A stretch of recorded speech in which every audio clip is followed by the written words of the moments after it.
Sequence auto number generate करने के लिए होता है। जैसे कि इसमें देखें तो लिखा हुआ है a sequence can automatically generate unique numbers, is a shareable object, ये शेयरेबल ऑब्जेक्ट है, can be use to create a primary key value. मेन जो हमारा पर्पस होता है इसको यूज़ करने के लिए वही होता है, हम प्राइमरी की वैल्यू जनरेट कर रहे हैं। यानी कि आप फर्स्ट कर लें, आपके पास एक टेबल है प्रोडक्ट्स का, ठीक है। अब हर प्रोडक्ट की एक यूनिक आईडी होगी, आपको आईडी असाइन करनी है। अब आप 1 2 3 4 5 चल रहे हैं, ठीक है। अगर तो ये पहुंच गई लाखों में या हज़ारों में, आपको नया रिकॉर्ड ऐड करने से पहले पता होना चाहिए लास्ट नंबर क्या जनरेट हुआ, ठीक है। हम कैसे दे सकते हैं, सेलेक्ट मैक्स प्रोडक्ट आईडी जो भी है आपकी वो आपने निकाली, तो मैक्स का आपको पता चला, देन आप अगला नंबर लिखेंगे। लेकिन एंड यूजर को क्या पता कि आखिरी नंबर क्या जनरेट हुआ, ठीक है। तो वहाँ पर हम जो है इसको सीक्वेंस को यूज़ कर सकते हैं कि ऑटोमेटिकली ये यूनिक नंबर जनरेट करेगा।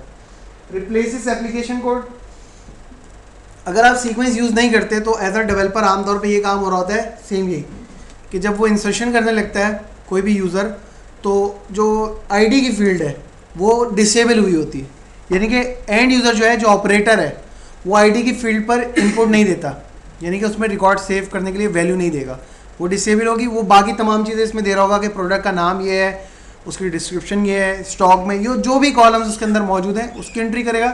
जैसे ही वो सेव के बटन पर क्लिक करेगा, हम प्रोग्रामिंग के जरिए जो है निकालेंगे मैक्स नंबर क्या जनरेट हुआ था लास्ट, और उसमें 1+ या जो भी आपकी सेटिंग है उसके मुताबिक आप उसमें ऐड करा देंगे, ठीक है। लेकिन प्रॉब्लम क्या है कि आप जो है एक रिकॉर्ड ऐड कर रहे हैं, उसके लिए आपने पूरे टेबल को रीड कर लिया।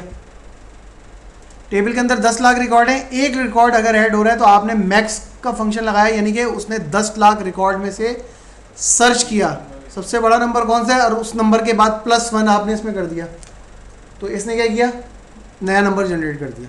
लेकिन प्रॉब्लम क्या है कि एक रिकॉर्ड डालने के लिए आप पूरा टेबल रीड करवा रहे हैं, तो उससे परफॉर्मेंस आपकी डाउन हो जाती है। लेकिन रिवायती तरीका जो है आमतौर पर जो डेवलपर यूज़ कर रहे हैं वो यही होता है। इस चीज़ का ऑल्टरनेट जो है वो आपके पास सीक्वेंस है कि आप ये काम जो है इस तरह से ना करें, टेबल के ऊपर लोड बहुत है हो जाता है इससे, तो आप जो है सीक्वेंस क्रिएट कर लें, जिससे क्या होगा कि टेबल के ऊपर लोड भी नहीं पड़ेगा और ये बहुत आसान चीज़ है, ठीक है। और मेन चीज़ एक ये लिखी हुई है, speed up the efficiency of accessing sequence values when cached in memory. एक आपके पास इसमें फीचर है कैशे करने का, कि आप जो सीक्वेंस बनाते हैं ये इंटरनली नंबर जनरेट करके रख लेते हैं अपने पास। फ़ायदा क्या होता है कि जब जैसे कोई रिकॉर्ड इंसर्ट होता है, क्योंकि वो नंबर उसने ऑलरेडी जनरेट करके रखा होता है, वो सिर्फ और सिर्फ वेट कर रहा होता है कि कोई उसको कॉल करे। जैसे ही नंबर कॉल होता है तो वो फ़ौरन से नंबर प्लेस कर देगा। लेकिन अगर आपने कैशे नहीं किया तो क्या होगा, रिक्वेस्ट आएगी कि नंबर जनरेट करो, तो देन वो अपना प्रोसेस करेगा, नंबर जनरेट करेगा, देन वापस आएगा, तो उसमें थोड़ा सा टाइम लगता है।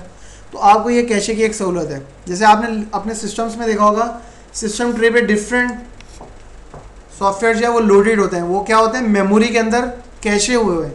आप डबल क्लिक करते हैं, वो प्रोग्राम ऑलरेडी लोड हुआ है, सिर्फ आपके सामने आ जाता है फ़ौरन से। सेम यही चीज़ की सीक्वेंस जो है वो मेमोरी में कैशे हो जाता है, ऑरिकल जो है उसको इंटरनली क्रिएट करके रख लेता है अपने पास। जब आप कॉल करते हैं तो वो उसको लेकर आ जाता है। तो सीक्वेंस क्रिएट करने का मेथड क्या है, ये इसका सिंटैक्स है छोटा सा। इसमें अगर हम क्रिएट करने जाए सीक्वेंस, हम आए एसक्यूएल पर और हमने लिखा हम सीक्वेंस क्रिएट करने जा रहे हैं, और यूज़र कौन सा है, ये स्कॉट। क्रिएट सीक्वेंस, सीक्वेंस का नाम क्या रखना है,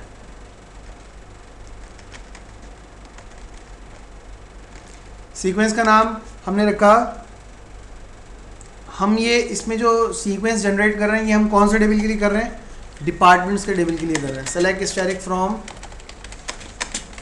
DPT 10 20 30 तक का डेटा इसमें ऑलरेडी मौजूद है। तो अब हमने लिखा क्रिएट सीक्वेंस, और सीक्वेंस का नाम हमने रखा DPT_ID_SEQ।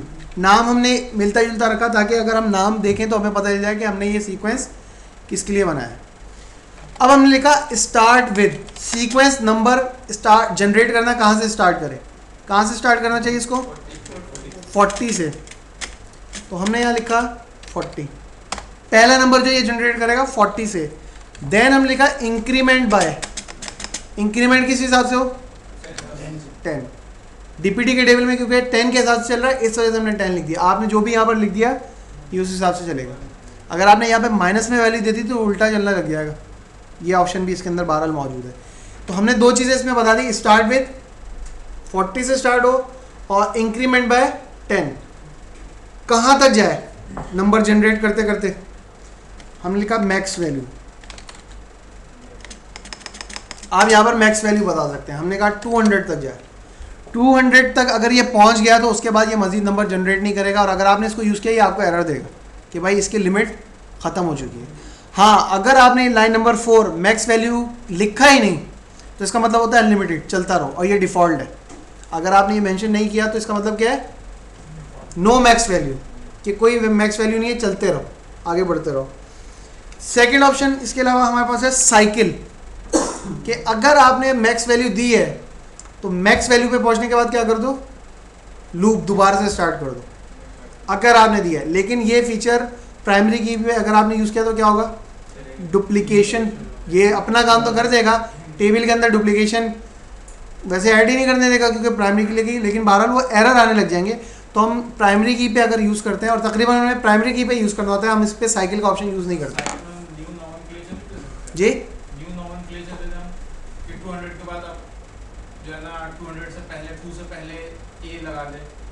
नंबर्स, नंबर सिर्फ नंबर है, वो फिर आप कॉन्केट कर सकते हैं, ठीक है, हम कॉन्केट करा सकते हैं, वो एक अलग चीज़ है कि हम दो चीज़, लेकिन फिर उसमें मजीद क्या काम करना पड़ेगा आपको, डीपीटी एनो नंबर में उसकी डिटेल वर्डचार्ट में भी करनी पड़ेगी। अब ये जहाँ रेफरेंस हुआ है फॉरन की, वहाँ पे नंबर है, उसको भी वर्डचार्ट, लंबा काम हो जाएगा यहाँ पे, ठीक है। तो ये तमाम बातें भी आपको जहन में रखनी है। तो साइकिल हम प्राइमरी की पे यूज़ नहीं करते, और अगर आप साइकिल नहीं लिखेंगे तो डिफ़ॉल्ट में नो साइकिल होता है। जैसे अगर मैं लिख दूँ नो साइकिल, ये मुझे लिखने की ज़रूरत नहीं है क्योंकि डिफ़ॉल्ट में ये नो साइकिल ही होता है।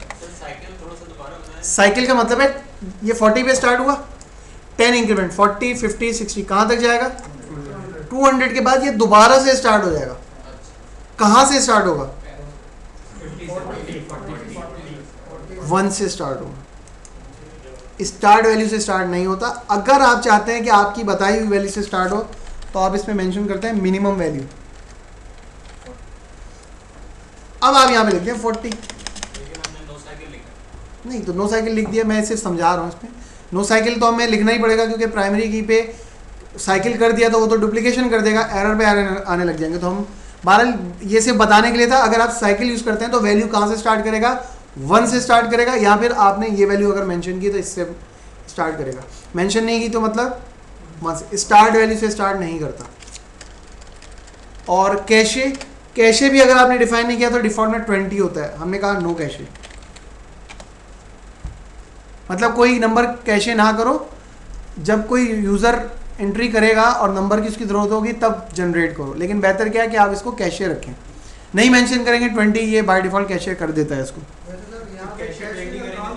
बाय डिफ़ॉल्ट कैशे 20 कर रहा होता है। 20 करेंगे तो जनरेट क्या करेंगे, नंबर तो उस हिसाब से होंगे, लेकिन इंटरनल उसने अपने पास जमा करके रखे। 20 नंबर आप कोई चीज़ लेने जाते हैं, अगर वो तैयार है, आप किसी चीज़ का ऑर्डर देते हैं, क्या होगा, फौरन मिल जाएगी, वरना देर लगेगी। वही काम है कैशे के, 20 नंबर्स ने कैशे करके 20 यानी कि 40 है, 50 60 70 20 तक, लेकिन 20 तक ये इसको पास तो नहीं कर रहा, तो ये आपको वैसे ही एरर देगा कि भाई आपने अगर 20 रखा है, इस या तो मैक्स वैल्यू को बढ़ाएं या कैशे को कम करें। एक साइकिल की मैक्सिमम जितने भी नंबर जनरेट होता है उस नंबर से कम होना चाहिए, उससे ज़्यादा नहीं होना चाहिए।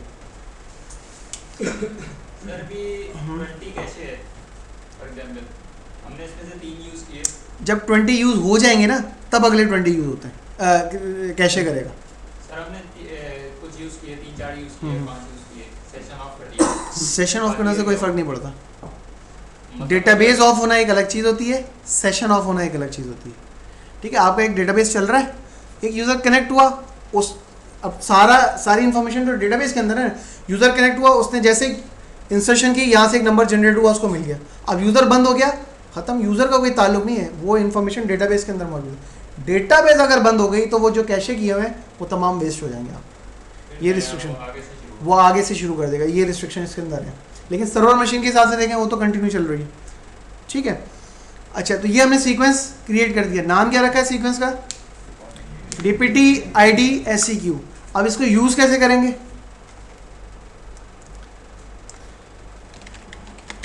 हमने लिखा, ये आपके पास टेबल है DPT का, इंसर्ट इनटू DPT, वही सिंटैक्स जो हम यूज करते थे इंसर्शन के लिए, लेकिन फर्क क्या आएगा कि पहले हम यहाँ क्या लिखते थे, डिपार्टमेंट नंबर बता देते थे। अब हमने लिखा sequence name dot next well, ये फंक्शन है इसका, वो क्या काम करेगा, नेक्स्ट वैल्यू अवेलेबल जो भी है वो जनरेट कर देगा।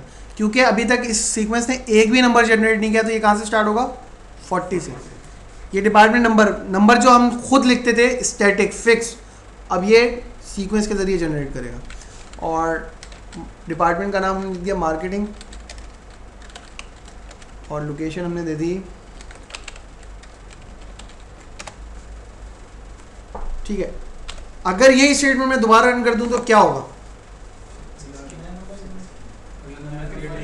एरर आएगा कि नहीं आएगा? नंबर तो जनरेट होगा ही होगा, चाहे एरर आए या नहीं आए, नंबर तो हर हाल में जनरेट होता है। नहीं, नॉट कोई वो नॉट नल यूनिक वगैरह को कोई कंस्ट्रेंट नहीं लगा, सिर्फ इस टेबल के अंदर है कि नॉट नल है, तो ये जनरेट कर देगा बाहर। सेलेक्ट स्टैटिक फ्रॉम DPT, 40 आ गया। अब दोबारा अगर मैं ये स्टेटमेंट चला दूं, वैसे अगर मैं वो सेम चला देता, वो इंसर्ट कर देता, नंबर चेंज कर देता, क्योंकि DPT की टेबल की रिक्वायरमेंट क्या है कि DPT एनो नल नहीं होना चाहिए और उसमें यूनिक वैल्यू आनी चाहिए। अगर मैं डिपार्टमेंट नंबर सेम भी लिख दूंगा तो वो एंट्री कर देगा आपकी। तो हमने यहाँ लिख दिया फाइनेंस। सर हम ये ऑटोमेटिक भी कर सकते हैं क्या, यानी कि DPT एनो हम ना लिखें, जैसे हम कॉलम बता रहे हैं कि ये सीक्वेंस नंबर जनरेट हो यहाँ पे, हम इसको ऑटोमेटिक भी कर सकते हैं कि हम वैल्यू नहीं दें और पीछे सीक्वेंस जो है वो ऑटोमेटिक डाल दें। ऐसा भी नहीं ऐसे यहाँ पर नहीं होगा, लेकिन फॉर्म लेवल पे ही काम हो जाएगा। मैंने कहा ना कि फॉर्म पे तो आपने डिसेबल किया हुआ, लेकिन फॉर्म पे क्या होगा कि जब आप फॉर्म बनाएंगे तो ये फील्ड डिसेबल है, उस पर यूज़र इनपुट नहीं दे सकता डेटा एंट्री करते हुए। वो क्या करेगा, सिर्फ बताएगा डिपार्टमेंट का नाम, लोकेशन या जो भी फील्ड्स हैं उसके अंदर, और जैसे ही वो सेव पे क्लिक करेगा पहले वैलिडेशन परफॉर्म होती है कि क्या आपने जो डेटा ऐड किया वो सही है, क्या उसमें इनवैलिड डेटा तो नहीं है, लेंथ जो भी रिक्वायरमेंट है वो कंप्लीट हो गई। उसके बाद जो है वो कमिट का फेज स्टार्ट होता है कि कमिट करने जा रहा है, तो उस टाइम पे हम ट्रिगर लगा देते हैं कि फ़ौरन से ये वैल्यू उसके अंदर लेकर चले आओ, आ गई वैल्यू तो ऑटोमेटिकली ऐड हो जाएगा, ठीक है। वहाँ पर ये काम हो जाएगा, यहाँ नहीं कर सकते आप, ठीक है। तो ये हमने रन कर दिया। अब क्या हुआ, सेलेक्ट स्टैटिक फ्रॉम DPT। एक चीज़ इसमें ये लिखी हुई थी, is a shareable object. Shareable object का मतलब ये है कि ये जो आपने सीक्वेंस बनाया है ये किसी स्पेसिफिक टेबल के साथ अटैच नहीं होता, कि अगर मैं इसको DPT टेबल पे यूज़ कर रहा हूँ तो ये हमेशा इसी पे यूज़ होगा, होना इसी में चाहिए क्योंकि इसी के हिसाब से हमने बनाया। EMP के ऊपर क्या है, 7000 की सीरीज चल रही है और 1 by 1 चल रहा होता है। आप वहाँ यूज़ कर सकते हैं इसको, लेकिन प्रॉब्लम क्या है, फिर यहाँ पर गैप आ जाएगा। एक नंबर इस सीक्वेंस ने जनरेट कर दिया, कहीं पे भी आपने जनरेट किया है वो नंबर दोबारा जनरेट नहीं होगा। लास्ट नंबर क्या जनरेट किया इसमें, 50। अब ये 50 दोबारा जनरेट नहीं करेगा। अगर आप इसको कहीं पे भी यूज़ कर लें, चाहे इसी टेबल पे यूज़ करें, इसने 60 जनरेट करना है, आप इसको EMP के टेबल में जनरेट करें, वहाँ पे भी 60 जनरेट करना है, या कहीं पे भी जनरेट करें। अगर मैं इसको वेस्ट कर दूँ फिर भी नहीं करेगा, वेस्ट के बाद नहीं, जी, वेस्ट के बाद नहीं करेगा, वेस्ट कर, पर्च कर दे। पर्ज का ताल्लुक सिर्फ और सिर्फ टेबल से होता है, सीक्वेंस से नहीं होता, ठीक है। पर्ज जो है वो सिर्फ और सिर्फ टेबल के लिए कमांड है, आपकी बाकी जितने भी ऑब्जेक्ट्स हैं उनका पर्ज से कोई ताल्लुक नहीं, ठीक है। हमारे पास एक कमांड है, हमने लिखा select sequence name dot current well, CURR well from dual. ये कमांड आपके पास होती है कि ये जो सीक्वेंस है ये करंटली क्या नंबर लास्ट जनरेट कर चुका है। अब ये मैं स्टेटमेंट दोबारा चलाऊंगा तो क्या होगा, कोई फर्क नहीं पड़ेगा, क्योंकि इसका काम क्या है, लास्ट नंबर मुझे बताओ क्या जनरेट किया है। लेकिन अगर मैंने यहाँ लिख दिया नेक्स्ट वेल, तो ये अगली वैल्यू जो है जनरेट कर देगा दोबारा, ठीक है। तो ये वेस्ट हो रहा है, ये हम सिर्फ यूजेज देख रहे हैं कि आप इसको कहीं पे भी यूज़ करें, उसका काम है नंबर जनरेट करना। अच्छा, अब मुझे ये बताएं, मैंने लिखा insert into DPT values dot next val comma test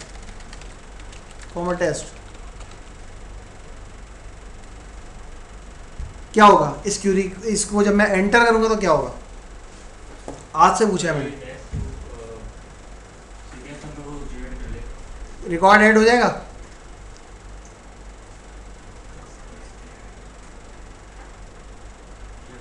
हो जाएगा हाँ। ये स्टेटमेंट चलाऊंगा तो क्या होगा? कोई एरर है? ये एरर है, ये एरर है, ये तो कोई एरर नहीं है। दो ने बोला इस वजह से हाँ। कौन बोल रहा है नहीं होगा? कोई भी नहीं है।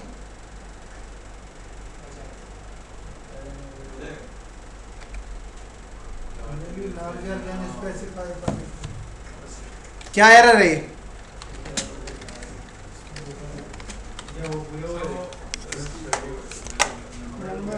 नंबर 2 डीपीटी एनो जो है उसकी विड्थ क्या है? मैक्सिमम 2 डिजिट 99 तक की एंट्री आ सकती है। इसने क्या नंबर जनरेट किया होगा? ये तो 100 को क्रॉस कर गया तो 3 डिजिट में वैल्यू आ गई, तो ये इसमें ऐड नहीं करेगा। ठीक है, तो ये भी आपको दिमाग में रखना है, ये भी मसला हो सकता है। अच्छा, अगर हम लिखें क्रिएट सीक्वेंस और सीक्वेंस का नाम मैंने रखा S1 और मैंने एंटर कर दिया, मैंने और कुछ बताया? मैं सिर्फ बताया S1 के नाम का सीक्वेंस बना दो। ना मैंने बताया स्टार्ट विथ कहाँ से हो, तो कहाँ से स्टार्ट हो जाएगा? 1 से। इंक्रीमेंट नहीं बताया, 1 से स्टार्ट होगा। मैक्सिमम वैल्यू नहीं बताई, अनलिमिटेड। साइकिल डिफ़ॉल्ट में नो साइकिल होता है, कैशे 20 होता है।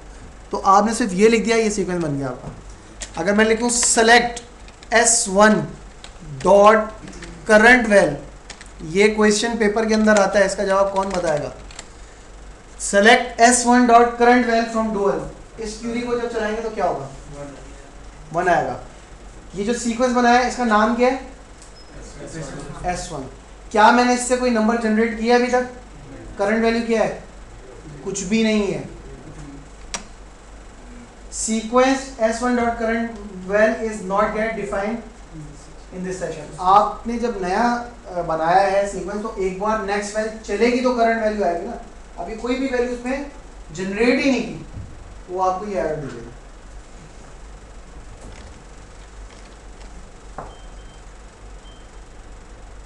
ये स्क्रीन सेम यही क्वेश्चन जो है ना, ये जो बुलेट्स में लिखे हैं ये आपके पेपर में आते हैं। नेक्स्ट वेल का क्या काम है? Next well returns the next available sequence value. It returns a unique value every time it is reference even for different user और डिफरेंट टेबल वगैरह वगैरह। ये हमने अभी देखा कि हम डुअल पे यूज कर रहे हैं तो वो अगला नंबर ही जनरेट कर रहा है। ईएमपी पे अगर यूज किया वहां पे भी अगला नंबर यूज करेगा।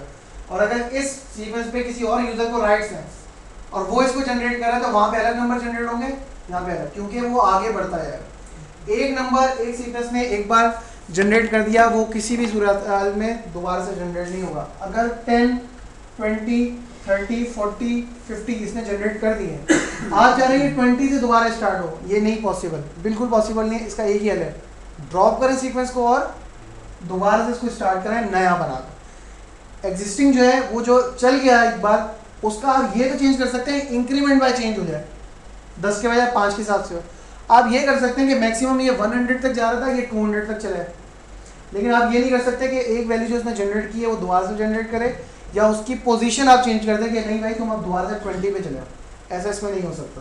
ये तो किया था क्या दोबारा कर दिया था, पीछे कर दिया था। कब नया बनाया था मैंने एक सीक्वेंस बनाया था सर यहाँ नहीं, हाँ। किया था कहाँ पे? ऑफिस में। ऐसा पॉसिबल ही नहीं है कि आप उसको जो है दोबारा से बैक पे लेके जाए। ड्रॉप एंड रिक्रिएट, ये एक बार है। एक और चीज़ है लेकिन वो एडवांस लेवल की है, डेवलपर से हो सकता डेवलपर से तो कभी भी नहीं हो सकती। डेवलपर की नहीं, सीक्वेंस जो है आपने एक बार जो जनरेट कर दिया ना, अब देखें मैंने इतने सारे रिकॉर्ड्स बनाए थे, मैं रोल बैक करूँगा ये भी वेस्ट हो जाएंगे। लेकिन अभी क्यों नहीं होंगे? क्योंकि मैंने बीच में क्रिएट की स्टेटमेंट चला दी है, क्रिएट डीडीएल स्टेटमेंट होती है, तमाम कमिट हो गया। यानी कि फ़र्ज़ करें मैंने एक सीक्वेंस बनाया, मैं एंट्री करता जा रहा हूँ, 10 रिकॉर्ड मैंने ऐड किए, सेव नहीं किया, रोल बैक कर दिया। सीक्वेंस ने तो अपना काम पूरा किया है ना, तो वो तो अपना जनरेट कर चुका है, अब आपने सेव नहीं किया तो आपकी गलती। इस वजह से हम फॉर्म लेवल पे उस टाइमिंग पे लगाते हैं कि जब वो रिकॉर्ड सेव कर रहा होता है, जब बटन पे क्लिक करता है और तमाम वैलिडेशन क्लियर हो जाती है उसके बाद ये नंबर जनरेट करे, ताकि आपका सीक्वेंस जो है वो मिस ना हो, गैप ना आए उसके अंदर। Current well obtains the current sequence value. Current value के क्या जनरेट किया है, तुम हाँ कर रहे हो, मैं सवाल भी करूँगा फिर बाद में, ठीक है ना? बार बार हर बात में बोले हाँ ठीक है, सही है, सही है, जो कह रहे हो उसमें हाँ हाँ ठीक है। Next well must be issued for that sequence before current value well contains the value. वही चीज़ के जो हमने अभी परफॉर्म करके देखी थी कि एक सीक्वेंस जो आपने बनाया उसको कम से कम 1 टाइम जो है नेक्स्ट वेल करना ज़रूरी है, ठीक है? कैसे यूज हो रहा है, सेम वही मेथड है, वैल्यूज के अंदर sequence name dot next well. अगर मैं यहाँ पर नेक्स्ट वेल के बजाय करंट वैल्यू लिखूंगा तो क्या होगा, एक बार तो ये रिकॉर्ड ऐड हो जाएगा, अगली बार क्योंकि वो दोबारा ही नंबर जनरेट करेगा और हम प्राइमरी की पे यूज़ कर रहे हैं, वो एरर दे देगा आपको। एरर क्या देगा, नहीं ये क्या बोला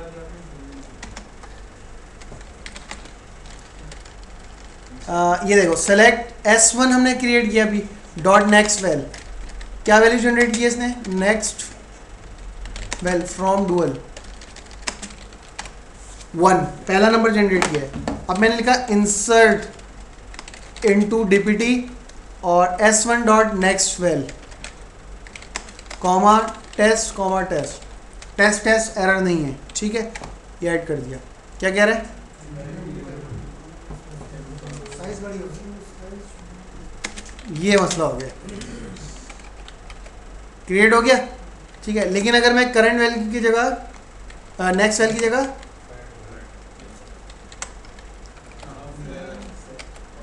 डुप्लीकेशन प्राइमरी की यूनिक कंस्ट्रेंट का एरर दे देगा ना, क्योंकि वो वैल्यू ऑलरेडी मौजूद है आपकी।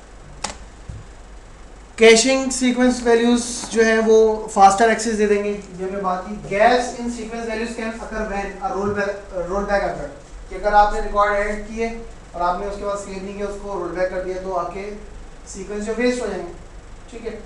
सिस्टम क्रैश हो गया, यानी कि अगर आपने कैशे करके रखा हुआ है, सिस्टम रीस्टार्ट हो गया, फैटल एरर आ गया, किसी भी रीजन की वजह से डेटाबेस आपकी अपलोड बंद हो गई, तो वो जो कैशे हुए वो तमाम नंबर वेस्ट हो जाएंगे, अगले नंबर को जनरेट करेगा। ये इशू आ सकता है, सीक्वेंस रहेगा, सीक्वेंस मौजूद रहेगा लेकिन नंबर क्योंकि वो जनरेट कर चुका था इंटरनली, तो वो वेस्ट हो जाएंगे आपके।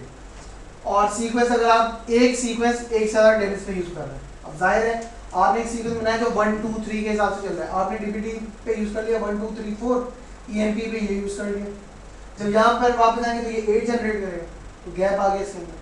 तो हम एक सीक्वेंस को मल्टीपल टेबल पे यूज़ तो कर सकते हैं, लेकिन क्या प्रॉब्लम है उससे, सीक्वेंस आपकी सीरीज में प्रॉब्लम आ रही है, तो उसका बेहतर हल क्या है कि हर टेबल के लिए अलग अलग बने। और ये रिकमेंड है परफॉर्मेंस के लिए कि आप ये मेथड यूज़ बिल्कुल भी ना करें, बल्कि आप सीक्वेंस यूज़ करें। आप कहीं भी जाएंगे आपको ये नज़र आएगा, हर कोई इसको यूज़ कर रहा होता है, ठीक है, क्योंकि उनको पता ही नहीं है, डेवलपर को परफॉर्मेंस रिलेटेड की इतनी खास नॉलेज नहीं होती, होनी चाहिए, एक अच्छी बात है, ठीक है। लेकिन प्रॉब्लम ये होता है डेवलपर को कहा जाता है ये काम कर दो, तो वो किसी भी तरीके से वो काम कर देगा, आउटपुट देगा वो। कि मुझे ये काम कहा था ना, कर दो, पीछे चाहे उसने कोई भी काम किया, तो ये प्रॉब्लम है। इस चीज़ को अवॉइड करना चाहिए कि हमारे पास एक आसान सा ऑप्शन है, एक बाकायदा ऑब्जेक्ट है जो स्टोर होता है, simple sequence name dot next well लिखना है आपने, इसमें आपको पूरी कोडिंग लिखनी पड़ेगी थोड़ी सी और ज़्यादा, स्पेलिंग ज़्यादा है, मैक्स ठीक है। कहने आज खत्म करने हैं, बहुत बड़ा है, अभी तो आधा घंटा है, 10 बहुत बड़ा है, 10 बहुत बड़ा है। सबसे बड़ा 10 ही हैं कितने पेजेस हैं ये गिन कर रहे हैं, तो पता ही पड़ा है। तो 44 पेजेस हैं और हम 29 पे खड़े हैं, सिर्फ 15 पेजेस हैं, यूँ गुजर जाएंगे, पता भी नहीं चलेगा। 15 पेजेस नहीं, 30 पेज पे 15 रह गए हैं, यानी कि ठीक है। हम जो है सीक्वेंस को ऑल्टर कर सकते हैं, यानी कि ये हमने जो बनाया था इसका नाम क्या था, S1 ऑल्टर सीक्वेंस, और सीक्वेंस का नाम S1, हमने लिखा मैक्स वैल्यू 10 तक जाए, 10 कर दिया। अब हमने लिखा select S1 dot next well from dual 3 4 5 6 7 8 9 10। अब क्या होगा कि वो अपनी मैक्स वैल्यू पे पहुंच चुका है। अब ये मजीद नंबर जनरेट नहीं कर सकता। अब हमारे पास दो हल हैं, या तो हम इसको साइकिल करते हैं दोबारा से स्टार्ट हो जाए, प्राइमरी की भी हम नहीं कर सकते, तो हमने कहा alter sequence S1 max value हमने इसकी 5 कर दी, ठीक है। 5 कहाँ से होगी, 10 तक तो वो ऑलरेडी जनरेट कर चुका है, तो आप मैक्स वैल्यू वही देंगे जो करंट वैल्यू के इक्वल या उससे ज़्यादा हो सकती है। मिनिमम वैल्यू नहीं दे सकते, इससे कम वैल्यू नहीं दे सकते। तो हमने इसको 15 कर दिया। अब हम दोबारा से इसको जनरेट कराते हैं। सर ऑल्टर क्या क्या कर सकते हैं, मिनिमम वैल्यू सब कुछ कर सकते हैं। हाँ, हर चीज़ को आप ऑल्टर कर सकते हैं उसमें। फिर एरर आ गया, तो हम इसको ऑल्टर कर सकते हैं। इंक्रीमेंट बाय को आप चेंज कर सकते हैं, जैसे कि अभी हमने इसको कितना कर दिया था, 15 की है मैक्स वैल्यू, तो हमने इसको कहा कि 15 के बजाय तुम कर दो 50 इसको एक बात, और एक ये हम दो चीज़ें एक साथ भी कर सकते थे, ज़रूरी नहीं कि एक एक हम करें। हमने ये भी कर दिया इंक्रीमेंट बाय 10, कि अब 10 के हिसाब से चलो। कहाँ तक जाएगा, 50 तक। 50 को क्रॉस नहीं कर सकता क्योंकि 45 और 10 55 होता है, फिर आ रहा है, ठीक है। तो हम व्यू जो है सीक्वेंस जो है इसको ऑल्टर कर सकते हैं। सीक्वेंस को मॉडिफाई यानी कि ऑल्टर करने के लिए जो गाइडलाइंस है वो ये है कि आप जो है उस सीक्वेंस के ऑनर होने चाहिए। स्कॉट ने बनाया है, स्कॉट ही इसको ऑल्टर कर सकता है, या फिर आपके पास राइट्स होने चाहिए। दूसरी बात ये है कि आपने जब व्यू बनाया था तो आपको एरर आया था इनसफिशिएंट प्रिविलेजेस। हो सकता है आपके पास ये भी एरर आ जाए कि आपके पास सीक्वेंस बनाने के राइट्स नहीं है, तो सेम वही काम इससे कनेक्ट होंगे और grant create sequence to Scott, तो इसको राइट्स मिल जाएंगे, ठीक है। Only future sequence number are affected, यानी कि एक सीरीज चल रही है 10 20 30 40 50। अब आपने इंक्रीमेंट बाय चेंज कर दिया 10 के बजाय 5, तो पिछले नंबर्स पे कोई इफेक्ट नहीं पड़ेगा, वो तो ज़ाहिर जनरेट हो गए, ठीक है, उन पे कोई इफेक्ट नहीं पड़ेगा। ये बात लिखी है, the sequence must be drop and recreated to restart the sequence at a different number. अगर आप उसको डिफरेंट 40 पे स्टार्ट हुआ है, अब आप उसको 30 या 20 से इनिशलाइज करना चाह रहे हैं, तो उसके लिए ज़रूरी क्या है, उसको ख़त्म करें, ड्रॉप करें और दोबारा से बनाएं, ये ज़रूरी है। और सम वैलिडेशन इज़ परफॉर्म, जो हमने करके देखा कि मैक्स वैल्यू अगर हम सेट करें तो वही चेक करता है कि आपने जो वैल्यू दी है वो जो करंट वैल्यू जनरेट कर चुका है उससे कम की वैल्यू तो नहीं दे दी। ये वैलिडेशन इसमें परफॉर्म होती है। क्वेश्चन क्या, मैंने क्या बात की, हाँ, सम वैलिडेशन इज परफॉर्म। आपने कहा था मैक्स, मेरे पास एक सीक्वेंस था, उसकी मैक्सिमम वैल्यू हमने रखी थी 50, हम जनरेट कर रहे हैं 10 के हिसाब से, 10 20 30 40 50 पर आ गया, अब वो आगे नहीं बढ़ रहा, तो मैंने लिखा मैक्स वैल्यू 40, तो क्या होगा, क्यों, सर आपने 50 मैक्सिमम में लिखा और एक ही बार जनरेट होगा, पहले उसको ड्रॉप करना पड़ेगा। नहीं ये क्या, मैक्स वैल्यू मैं उसकी 40 करना चाह रहा हूँ, ये कह रहा हूँ मैं ये नहीं कह रहा कि 40 से स्टार्ट हो जाए, 40 उसकी मैक्सिमम वैल्यू हो जाए, करंट वैल्यू वो 50 जनरेट कर चुका है, हो जाएगा। वजह क्या है, वजह ये है कि आप जो वैल्यू जनरेट कर चुके हैं आप मैक्सिमम वैल्यू उससे कम दे रहे हैं, ठीक है, तो वो नहीं होगा, नहीं सर नहीं आया। आगे सर, क्या सर ये आपने ये पूछा ना कि 50 से पहले 40 अगर जनरेट करना चाह रहे हैं तो होगी या नहीं? ठीक है यार, एक सीक्वेंस था जिसकी मैक्सिमम वैल्यू 50 दी है और इंक्रीमेंट बाय 10 है, स्टार्ट विद 10 है, 10 जनरेट किया, 20 जनरेट किया, 30 40 50 पे आकर क्या हुआ, आप मजीद नंबर जनरेट नहीं करें, मैक्स वैल्यू पे पहुंच गया, करंट वैल्यू क्या पहुंच गई है, आपने इसको 40 कर दिया मैक्स वैल्यू को, तो क्या होगा, आपने कहा हाँ जनरेट नहीं होगा, जनरेट नहीं होगा, मैक्स वैल्यू करने देगा आपको, मैक्स वैल्यू नहीं करने देगा, बोलेगा आप खुद 50 पे खड़े हुए और कह रहे हैं मैक्सिमम वैल्यू 40 हो जाए। सर एरर आएगा। हाँ ये मैं सुनना चाह रहा था ना। और सबसे आसान चीज़, to remove a sequence use the drop statement.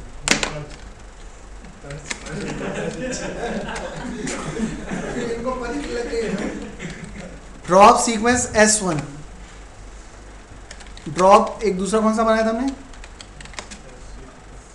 DPT_ID_SEQ drop हो गया। ड्रॉप करने की स्टेटमेंट ये थी। अब है हमारे पास इंडेक्स। सर ये 32 33 पे काफ़ी है सर। क्या टाइम हो रहा है? और 10 8:35 चलो मिनट।